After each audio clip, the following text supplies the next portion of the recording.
Hi, this is a short demonstration on how pathways can be created manually in the enviPath application.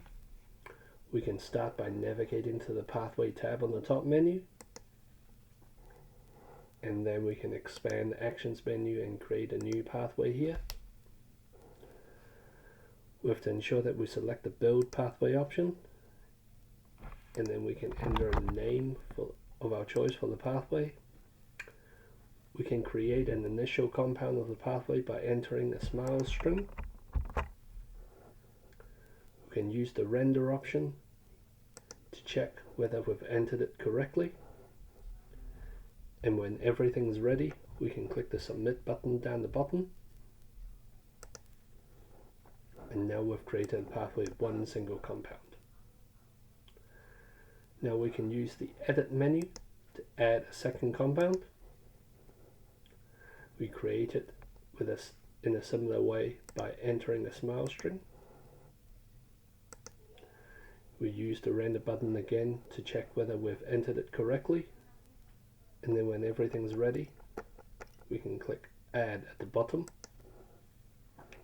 Now a second compound has been added.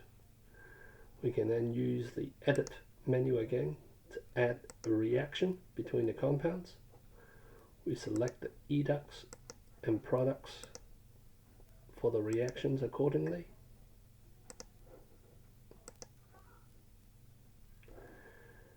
Just note that if you want to create a multi-step reaction, this is available here, and then we can click the add button, and now a reaction is created between the first compound and the second compound.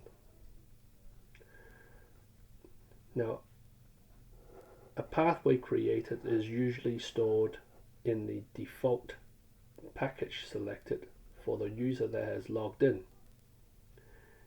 If this is created without logging in, such as this case, the pathway is stored within the default anonymous package.